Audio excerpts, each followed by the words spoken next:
며칠 전에 그 브레이드 TV를 통해서 오전에 목사님이 또 이스라엘에 대해서 로마서를 또 말씀을 하셨는데, 이스라엘은 그 선민이고 하나님께서 택하신 민족이기 때문에 그래도 경건하게 살고 있는 걸로 우리가 좀 많이 알고 있었습니다.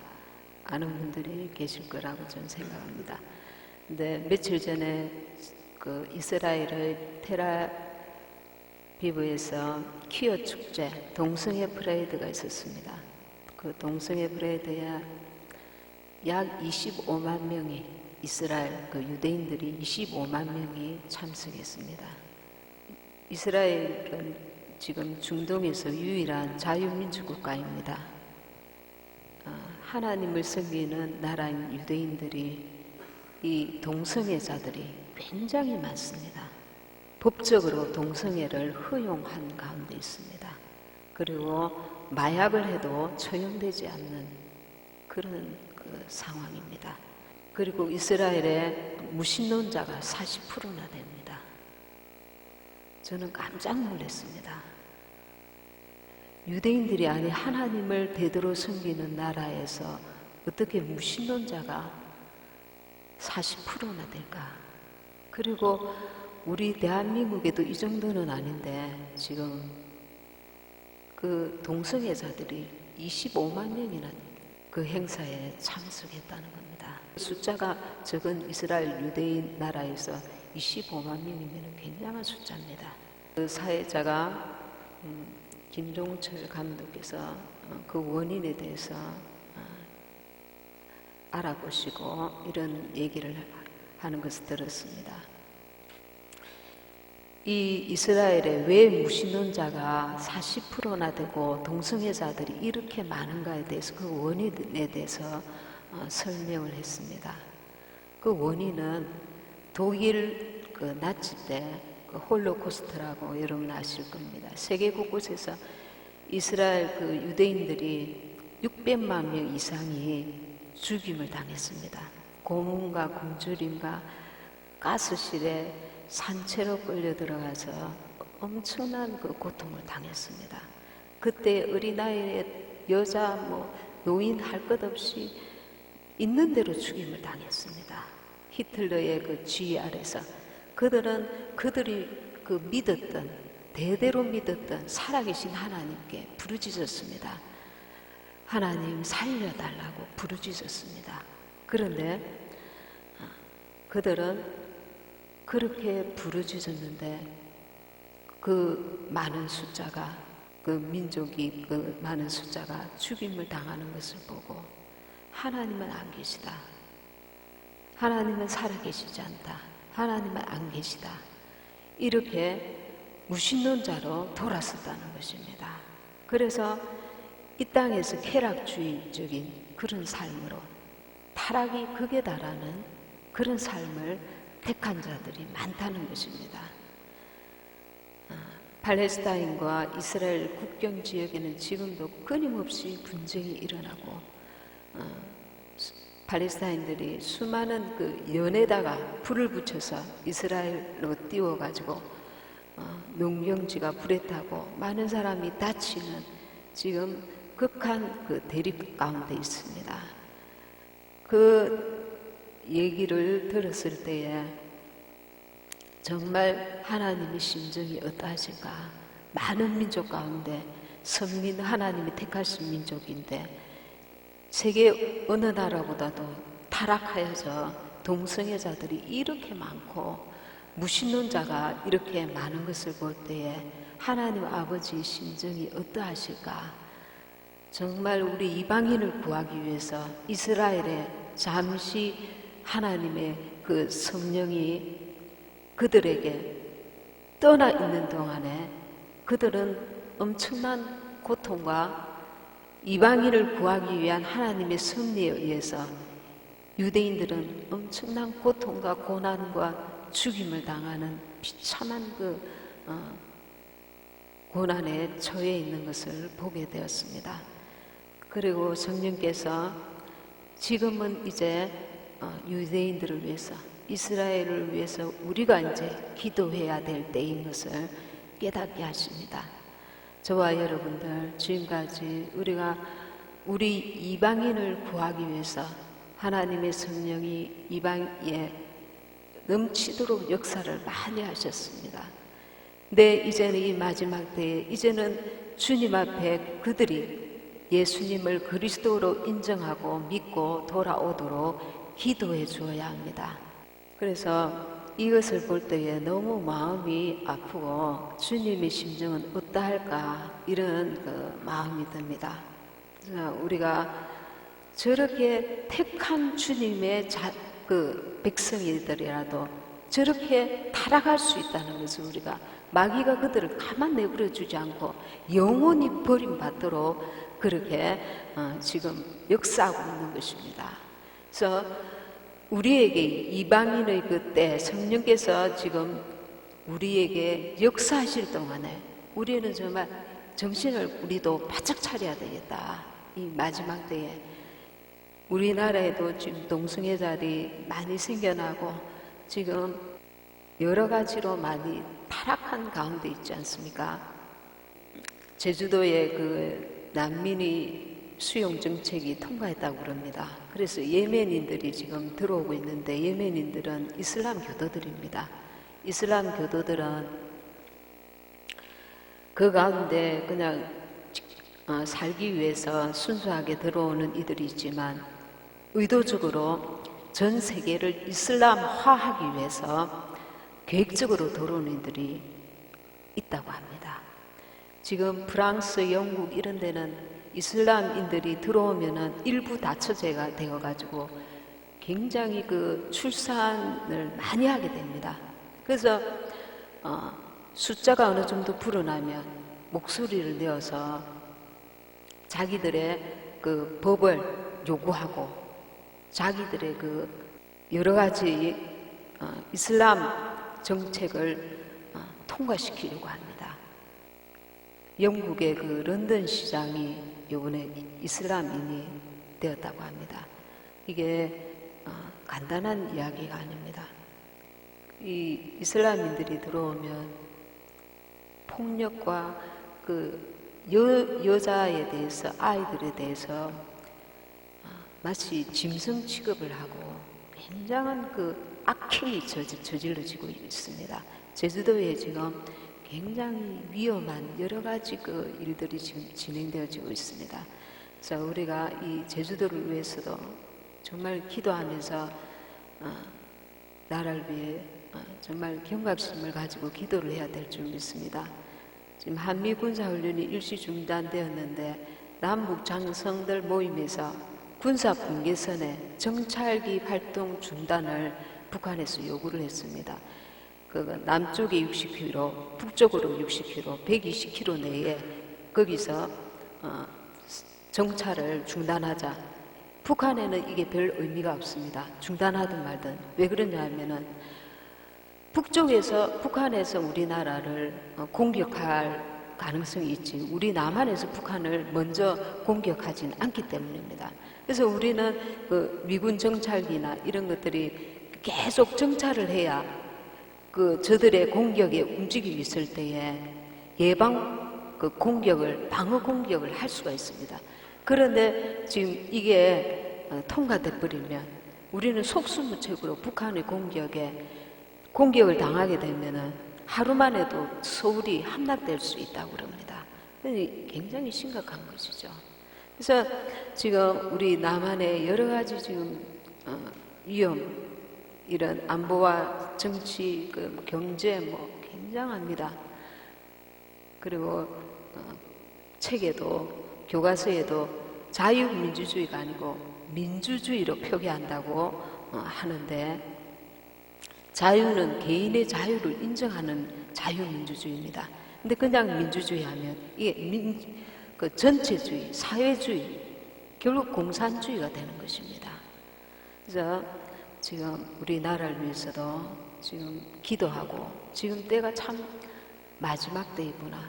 우리가 주님을 위해서 일할 수 있는 이 때에 기도로 준비되지 아니하면은 어떤 어려움이 닥쳤을 때에 그것을 믿음으로 극복해낼 수 있는 영적인 능력이 부족하다는 것을 알아야 됩니다. 지금 아니라고 평안할 때에 하나님께서 어떤 시간을 이렇게 주실 때에 정말 내 영혼과 가족과 이웃들을 위해서, 이 나라와 민족을 위해서 우리가 기도해야 될 줄 압니다.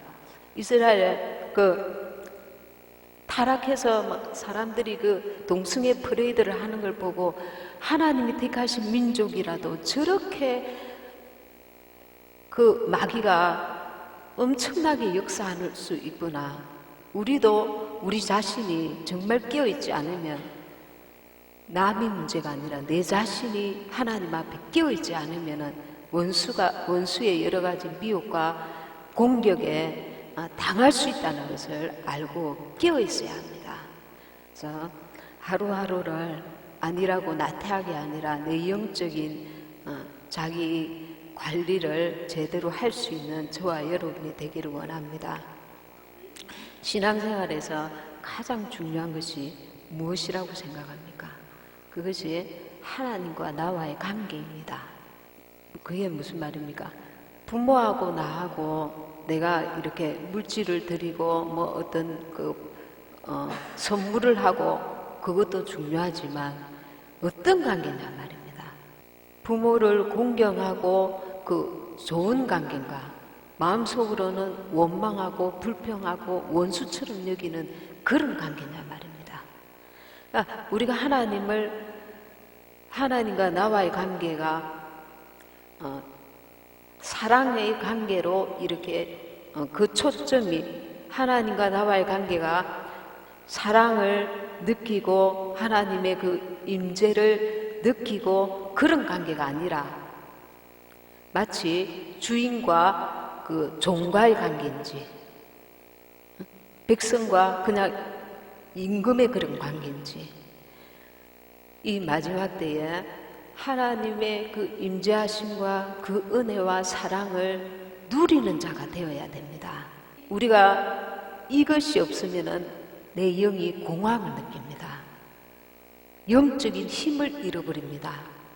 왜 우리가 놓치게 되느냐 하면 내 관심이 세상의 것들로 인해서 너무 지나치게 염려하거나 내가 주님께 그 초점을 내려놓고 다른데 마음을 뺏기거나 이런 어떤 그 계기를 통해서 주님과의 관계가 이게 흐려져 버리면 주님의 사랑과 그 은혜와 그 임재를 놓치게 돼 버립니다.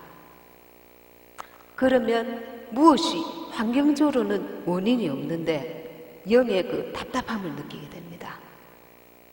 그래서 이것을 회복을 해야 됩니다. 어떻게 회복할 것인가? 그 앞에 시간을 보내야 됩니다. 주님, 내게 은혜를 베푸소서. 그리고 제가 생각나면 죄로 말미암아도 얼마든지 이 관계가 허물어질 수 있습니다. 무슨 죄? 그냥 실수로 지은 죄. 실수로 지은 죄는 회개하고 주님 앞에 바로 서면 회복이 빨리 됩니다. 그러나 실수가 계속되면은 그건 하나님 앞에 악한 죄가 됩니다. 악한 죄.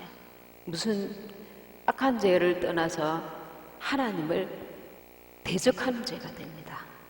그래서 하나님은 참 인자로우신 분이지만 반면에 또 엄미하신 분입니다. 어려우신 분이 우리에게 한없는 사랑을 베푸시는 분이지만 분노하시는 분이십니다. 죄에 대해서. 우리가 사람에 따라서 그 단계에 따라서 하나님이 요구하시는 그 단계가 있습니다. 단계가 있는데 거기에 성령께서 지속적으로 우리에게 감동 주시고 인도하심을 우리가 불순종하거나 외면하거나, 그리고 회개했는데 회개는 완전히 돌아서는 것입니다. 그런데 계속 나도 모르게 짓는 죄, 그게 처음에는 몇 번은 이제 실수가 됩니다. 하나님께서 우리 약함도 아시고 미성숙도 아시고 부족함도 아시기 때문에 용납하고 관용하시고 예수의 피로 덮어주십니다. 깊은 회개가 들어가고 돌이키면, 그런데 알면서도 계속해서 죄를 지면 이 죄가 행동으로뿐만 아니라 말로도 마찬가지입니다. 말로도 그 하나님 앞에 악하면 그 하나님께서 깨닫게 하시고 알게 하셨는데도 계속해서 알면서도 계속해서 이렇게 죄를 짓게 되면 거기에는 이제 내 의지가 들어가는 것입니다. 나의 그 의도적인 죄로 인정받게 되는 것입니다. 죄가 장성한 즉 사망을 낳느니라. 그래서 우리 영혼이 사망에 이르게 되는 것입니다. 무서운 것입니다. 습관적인 죄가 무서운 것입니다. 일을 많이 하려는 것보다 내가 하나님 앞에 이 죄를 범하지 않는 것도 굉장히 중요한 일입니다. 다 쏟아버립니다. 내가 하나님 앞에 일을 많이 했을지라도 하나님께서 원치 아니하시는 죄를 지속적으로 짓게 되면 내가 사한 것이 다 쏟아져 버립니다. 오히려 벌거벗은 구원이라도 받으면 다행일 정도입니다. 그래서 알면서도 고분적으로 짓는 죄가 있으면 통회하고 하나님 앞에 엎드려서 이 문제를 해결받기 위해서 금식하고 하나님 앞에 깊이 회개하고 돌아서야 됩니다. 우리가 하나님의 사랑을 알지만 하나님은 우리를 사랑하셔서 그런데 사람들 가운데 이런 사람이 있습니다. 하나님께서 나를 기뻐 안 하실 거야. 왜 너는 그것밖에 신앙생활 못해? 하나님이 나를 인정하시지 아니하실 거야. 이런 고범죄를 짓는 게 아닌데 자기 스스로 죄책감에 시달리는 거예요. 어떤 하나님 앞에 지은 죄가 이제는 그 죄에서 돌아섰는데도 그 죄책감으로 자기를 바라보는 거야. 그래서 늘 그 마음속에 하나님 앞에 죄책감을 가지고 나는 뭔가 평안과 은혜와 진리 안에서 자유함을 못 누리고, 우리는 율법으로 그 구원함을 받는 게 아닙니다. 율법은 우리의 죄를 깨닫게 해줍니다. 그럼 무엇으로 구원함을 받느냐? 은혜로 구원함을 받습니다. 어떤 은혜? 내가 나아가는 한 걸음 한 걸음마다 주님의 인도를 받아야 돼요. 어떤 인도? 우리는 할 수 없어요. 의는 없나니 아무도 없다고 하셨습니다. 내 의로 행하는 것은 내 의지, 하나님의 의가 아닙니다. 그러면 어떻게? 그분께 끊임없이 겸손한 마음으로 주님 내게 은혜를 베푸소서, 주님 닮아가게 하소서, 주님이 명령하신 이 명령에 순종할 수 있는 은혜를 베푸소서, 주님의 성령께서 나를 도와주소서, 성령의 도우심을 구하고 주님이 주시는 공급하시는 은혜로, 공급하시는 사랑으로, 공급하시는 능력으로, 그 도우심으로, 그 은혜로 가야 된다는 것입니다. 그리할 때에 우리의 속과 끝이 외식적이지 않고 주님이 주시는 그 은혜로 안가받기 주님을 닮아갈 수 있다는 것입니다. 닮아가는 과정이지 완성된 작품이 아닙니다. 우리는 이 육신을 가지고 있기 때문에 가다가도 실수하고 넘어지기도 합니다. 실패하기도 합니다. 부족함도 드러납니다. 그럼에도 불구하고 주님께서 나와 함께 하시고 내가 고범죄, 습관적인 죄를 짓지 않는 이상은 내가 주님께 순종하려고 애쓰고 주님께서 나와 함께 하신다는 이 믿음을 진리 안에서 자유함을 누리면서 평안 가운데 감당을 해 나가야 되는 것입니다.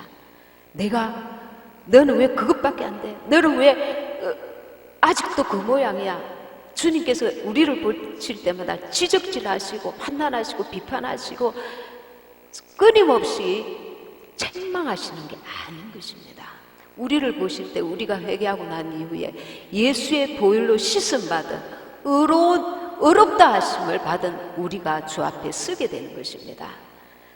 그런데 제가 옛날에 어떤 집사님 그 얘기를 들었습니다. 우리나라 그 아버지들은 무뚝뚝하잖아요.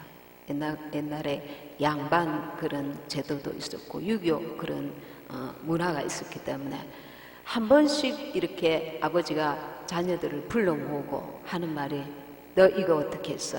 너 왜 안 했어? 너 저거 안 했지?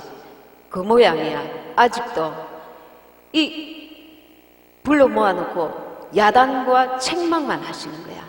아버지가 한 번이라도 야 잘했다, 정말 수고했다, 애썼지, 이렇게 따뜻한 위로와 격려와 칭찬과 진실로 마음에서 우러나는 격려를 받아본 적이 한 번도 그 집사님 머릿속에 기억이 한 번도 없었던 거야. 그래서 하는 말이, 나는 하나님을 볼 때마다 우리 아버지가 생각난다는 거야. 아버지가 나를 볼 때에 너 왜 그 모양이야? 아직도 이렇게 판단하고 책망하시는 그 모습이 그 머릿속에 늘 떠오르기 때문에 하나님 앞에서도 자기는 늘 죄스럽고 뭔가 하나님 앞에 그 제대로 못하는 그런 강박관념에 시달린다는 거예요. 하나님은 우리에게 아바 아버지라 하셨습니다. 아바 아버지는 어린 아이가 아빠 이렇게 친근하게 부르는 이름입니다. 그러니까 우리는 하나님 앞에 쓸 때에 하나님이 나를 사랑하시고 진실로 사랑하시고, 그리고 부모가 자식을 사랑함보다 더 사랑하신다는 것을 알아야 합니다. 위로도 하시고 격려도 하시고, 그리고 눈동자같이 보살피시다는 것을 알아야 합니다. 근데 우리가 악인 줄 알면서도 거기서 벗어나려고 내 의지로 순종하지 않고 하나님 앞에 잘못했습니다, 다시는 그러지 않겠습니다, 자백만 하고 팽 돌아서서 또 죄를 짓고 팽 돌아서서 또 주님의 마음을 아프게 하고 상하게 하고, 그게 나중에는 그 보혈의 능력을 힘입을 수 없게 만든다는 거야. 이 고범죄, 습관적인 죄가 말입니다. 그렇게 되면 이미 주님이 보살피면서 스스로 떨어져 나가서 죽음의 길을 택하는 자리까지 이르게 된다는 것입니다.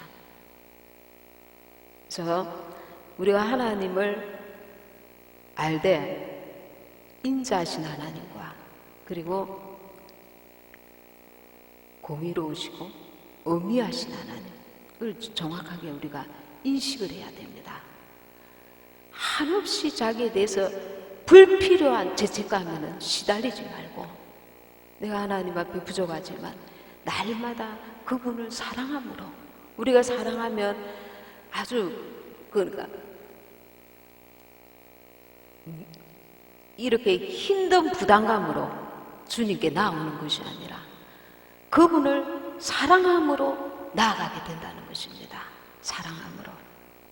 요한일서 5장 16절에 보면 하나님이 우리를 사랑하시는 사랑은 우리가 알고 믿어노니, 십자가에서 달리신 예수님, 우리를 위해 죽으시고 부활하신 그 주님의 그 구원하심을 아는 것뿐만 아니라 성령께서 우리 안에 들어오심으로 그 사랑을 성령으로 깨닫게 해주시는 것을 포함하고 있습니다.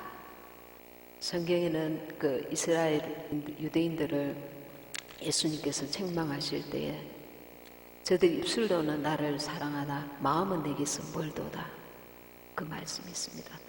우리는 이 마지막 때에 내 마음이 어디에 있는가, 내 마음 중심이 어디에 그 초점이 가 있는가, 내 마음 중심이 외적인 것에 마음을 빼앗겨 있는가. 예배 때에도 어떤 외적인데, 예배는 하나님을 만나는 시간입니다. 어떤 시간보다 중요한 시간입니다. 그래서 될 수만 있는 대로 예배 시간에 그 중직자들은 와서 정말 예배를 위해서 기도를 좀 깊이 해주시는 게 좋습니다. 이 예배 시간에 성도들이 깊이 은혜 받게 하시고 주님을 만나게 하시고, 정말 예배를 통해서 하나님이 성령이 깊이 역사하시달라고, 본인도 날마다 이 교회를 위해서, 예배를 위해서, 예배 때마다 그 냉랭한 것이 아니라 예배에 본인 스스로가 주님께 집중하여서 예배에 스스로가 은혜를 받아야 돼요. 말씀만 듣는다고 은혜 받는 게 아닙니다. 내 마음이 하나님께 열려서 하나님께 집중되어 있고 온 마음을 다하여 예배를 드리는 그 자세가 일주일 생활 속에서 주님과 그 함께, 주님과의 그 관계 속에서 주일날 그것이 드러나는 것입니다. 가장 중요한 것은 내 자신이 주님과의 관계가 바로 되어 있는가, 하나님의 그 은혜 안에 거하고 있는가, 그 은혜를 맛보아야 돼요. 어떻게 맛볼 것인가? 나는 이미 냉랭해져 있는가? 하나님 예배 시간에도 찬양할 때도 기도할 때도 그냥 냉랭한가? 주님께서 느껴지는가? 주님이 느껴지는가? 찬양할 때 그 주님이 느껴지는가? 그 사랑이 강같이 내 심령 속에 흘러 들어오고 있는가? 내 속에서부터 나오고 있는가? 그렇지 않으면 여러분은 버리운 자라 했습니다. 내 마음에 그분을, 우리 마음에 주님을, 임재를 못 느끼면 버리운 자라 했습니다. 이거는 아주 극단적으로 말씀하고 있습니다. 그 상태를 유지해야 된다는 겁니다. 지금 그 상태가 안 됐다면 큰일 났다. 큰일 났다. 지금 누구를 전도하고 무엇을 일을 하고 그것보다 내 자신이 큰일 났다. 뭐가 문제인가? 뭐가 문제인가?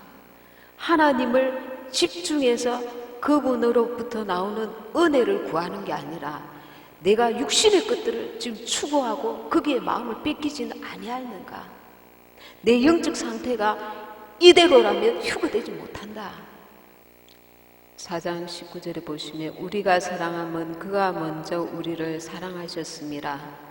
20절에 누구든지 하나님을 사랑하노라 하고 그 형제를 미워하면 이는 거짓말하는 자니 보는 바 그 형제를 사랑치 아니하는 자가 보지 못하는 바 하나님을 사랑할 수가 없느니라. 우리가 난 하나님은 사랑해요. 그러나 사람은 싫어요. 저 사람은 저래서 싫고 이 사람은 이래서 싫어요. 이거는 거짓말하는 자라는 것입니다. 하나님 앞에서 내 모습도 그러하기 때문에 그런 나를 하나님이 받아주시고 지금까지 그 구원의 손길로 나를 이끄셔서 이만큼이라도 된 것입니다. 하나님의 은혜죠. 그래서 긍휼을 우리가 베풀지 않으면 내게도 긍휼 없는 심판이 온다고 했습니다. 그러니 긍휼, 하나님께서 불쌍히 여기는 그 눈으로, 그 사랑으로 나를 이끄신 것 같이 나도 불쌍히 여기는 마음을 가져야 합니다. 그래서 사람을 대할 때에 그 주님의 마음을 우리가 품고 대하여야 하는 것입니다. 우리가 가장 중요한 것은 하나님과 나와의 관계가 있습니다.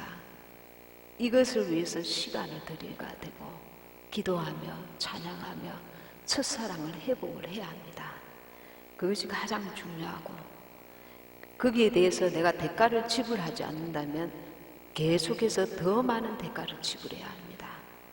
지금이라도 그러하다면 보혈 찬양을 밤새도록 부르면서 내가 사모해야 돼. 내 가슴이 냉랭하고 찬양해도 아무런 감동도 없고 기도해도 그냥 소리는 기도는 하는데 마음에 주님의 임재를 느낄 수 없고 그냥 냉랭하다면 나는 지금 하나님 앞에 버리운 자 같은 모습이라는 겁니다. 회복을 해야 합니다. 그래서 대가를 지불해야 합니다. 회복하기 위한 대가. 주님의 보혈을 의지하고 한끼 금식을 하든지 철야를 하든지 기도원에 가서 깊이 주님 앞에 울면서 다른 문제를 두고 기도하라는 게 아니라 내 영혼을 회복시켜 주시옵소서. 이대로는 어느 날 갑자기 득과 같이 주님이 임하실 때 이렇게 냉랭한 자를 찾으러 오신 게 아닙니다. 그래서 돌이켜야 하고 그리고 우리가 그 은혜를 이제 회개하고 돌아섰으면 그분의 사랑을 믿어야 합니다. 그분의 보혈을 의지해야 합니다. 확신해야 된다. 그분이 나를 사랑하신다.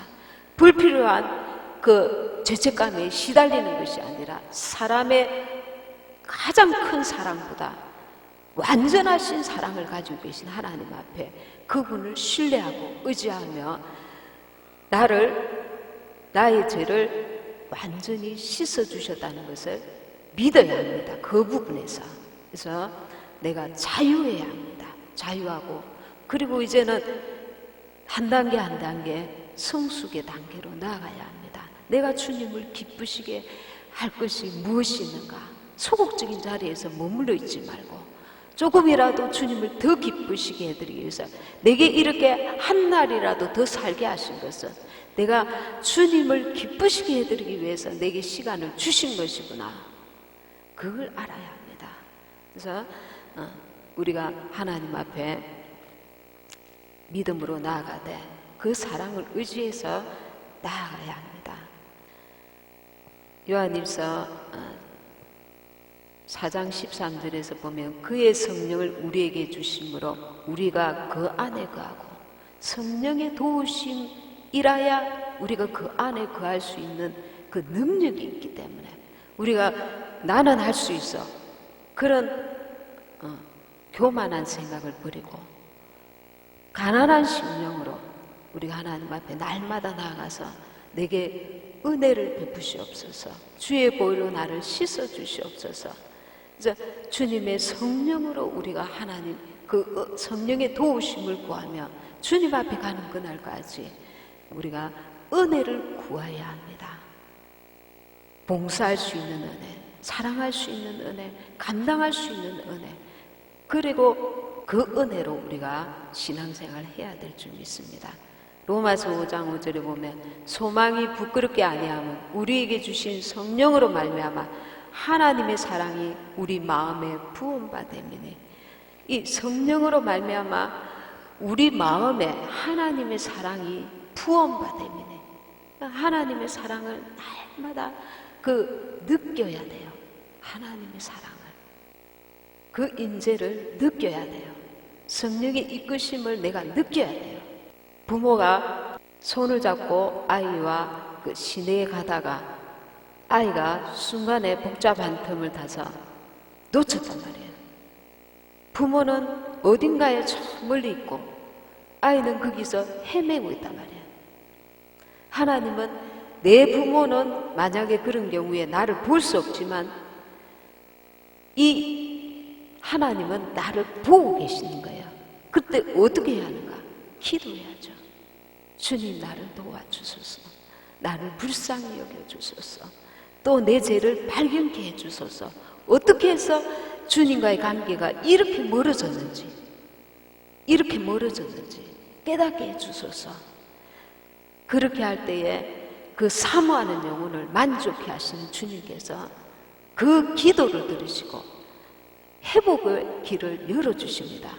지금 나하고 부모하고 지금 떨어져 가지고 나에게는 비참한 그 사망의 길이 열려 있는데도 자기가 이것을 보지 못한단 말이에요. 보지 못하고 지금 지나가는 행인에게 이것 좀 주세요, 저것 좀 주세요, 그 얻어먹고 그러고 낮 동안의 시간을 다 허비해버리고 밤이 되어서 이제는 오갈 데가 없고 그 비참한 자기 현실을 생각하고, 그때 경찰관이라도 가르쳐 주세요. 부모를 찾기 위해서 먼저 해야 될 일이 부모를 찾아야 되는데, 그와처럼 이 관계가 끊어진 상태로 다른 것을 끊임없이 찾고 구하고 그 마음이 허탄한 대로 빠져들어가서 나중에는 너무 늦어버릴 수가 있다는 것입니다.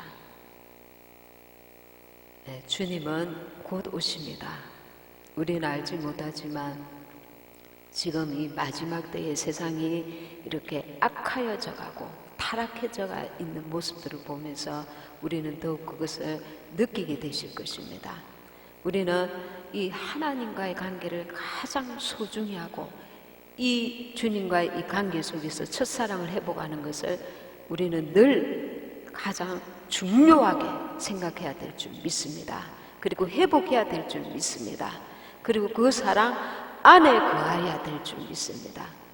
아니다, 하나님께서 아니다라고, 이건 악한 거라고 가르쳐 주셨는데도 내 고집과 습관과 생각을 쫓아서 악한 말을 하거나 하나님의 말씀이 아닌데 사람의 생각으로 주님의 일을 거스리거나 방해하거나 악한 그 행동을 하거나, 혹은 우리가 인간관계에서 로마서 12장 17절을 보면 아무에게도 악으로 갚지 말고 모든 사람 앞에서 선한 일을 도모하라.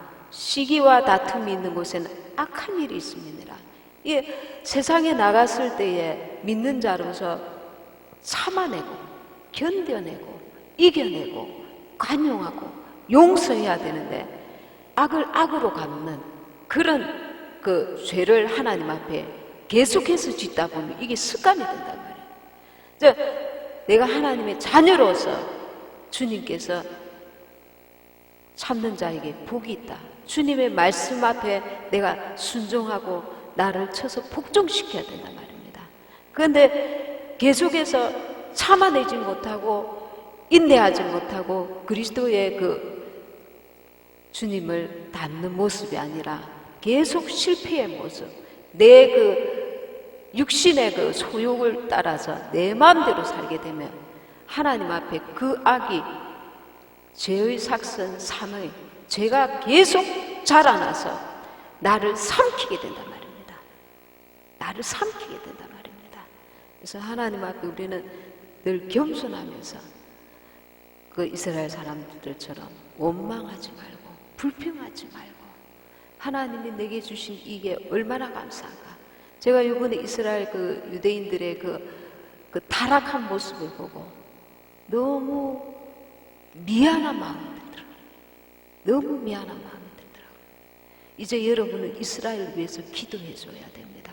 이 마지막 때에 예수님을 그리스도로 믿고 주님 앞에 그 영혼들이 회복될 수 있기를, 얼마나 하나님이 가장 사랑하셨던 민족, 그 유대 민족이 이렇게 엄청난 그 600만 명이라는 대학살을 당하고 나서 그 당하면서 얼마나 하나님 앞에 부르짖으면서 그 가스실 앞에서 주님 하나님 앞에 살아계신 하나님을 믿고 알고 있었기 때문에 얼마나 간절히 기도했을까요? 근데 하나님께서 돕지 아니하시니까 하나님은 안 계시다. 무신론자들이 40%나 된다는 거예요. 이방인을 구하시기 위해서 그들에게 하나님께서 예수님을 십자가에 못 박히고 나서 이 죄를 우리와 우리 자손들에게 돌리소서, 아무것도 모르고 그렇게 고함을 질렀던 그 백성들이었습니다. 우리는 말을 함부로 하면 안 돼. 하나님 앞에서 하나님은 참 사랑이시지만 그러나 죄를 너무나 미워하시고, 우리가 잠깐 실수하고 이런 죄를 말하는 게 아닙니다. 죄인 줄 알면서 계속해서 죄를 지을 때에 그 죄가 자기를 삼키게 된다는 거야. 사망에까지 이르게 된다는 거야. 그 하나님이 택하신 백성이라도 이렇게 너무 처절하게 그 고통을 당했는데 하나님이 한 번 구원은 영원한 구원이야, 나는 구원받을 거야, 착각하고 앉아있으면 안 됩니다. 은혜 앞에, 그 은혜 앞에, 긍휼을 베푸시는 그 은혜 앞에 나아가야 됩니다. 내가 바빠서 오늘은 기도 못해서, 내가 이 일 때문에 못해서, 저 일 때문에 못해서, 더 중요한 것이 무엇이냐를 알아야 합니다. 더 중요한 게 무엇인가. 그래서 우리가 하나님 앞에 늘 끼어서 이것이 하나님이 기뻐하시는 일인가, 하나님께서 악하다고 하시는 모습인가 분별하면서 그 은혜로 우리가 장성한 분량에 나아가며 주님을 닮아가며 그 사랑 안에 거하면서 혹은 내게 습관적인 죄가 없는가? 하나님 말씀 앞에 볼 때에 내가 생각할 때가 아니라 말씀 앞에 볼 때에 내가 습관적으로 짓는 말씀에 위배되는 죄가 없는가? 죄를 지어놓고도 죄인 줄 몰라요. 예를 들어서 성령을 거스리는 죄를 계속 지어놓고도 이게 성령을 거스렸는지 그냥 나는 얘기했을 뿐이야. 그 영적으로는 얼마나 그게 하나님 앞에 방해를 했는지 깨닫지 못한단 말입니다. 그 부분을 하나님 앞에 기도하면서 자기 죄를 회개하고 돌아서야 돼요. 이 시간에 하나님 말씀 생각하시면서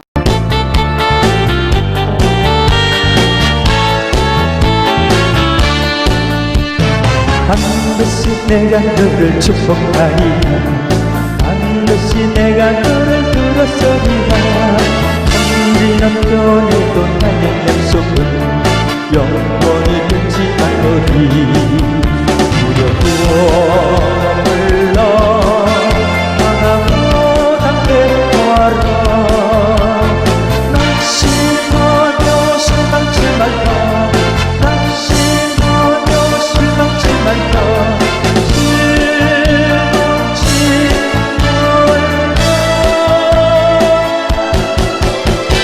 내 속은 비록 날 속히 보이니 내게 영광 돌리니. 영광의 그날이 속히 보이니 내게 찬양하려라. 반드시 내가 너를 축복하리라. 반드시 내가 너를 들었으리라. 세상의 소망이 사라졌어도 온전히 나를 믿어라.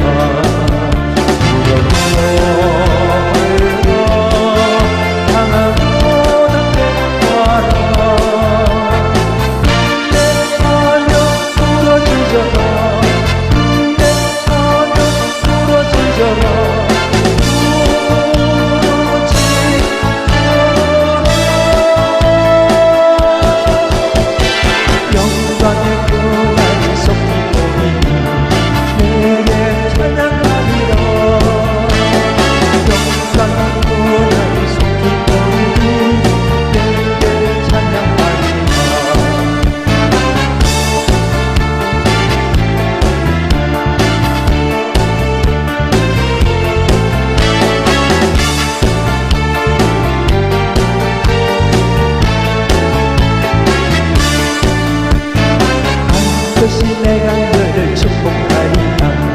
반드시 내가 너를 들었으리라. 세상의 소망이 사라졌어도 온전히 나를 믿어라.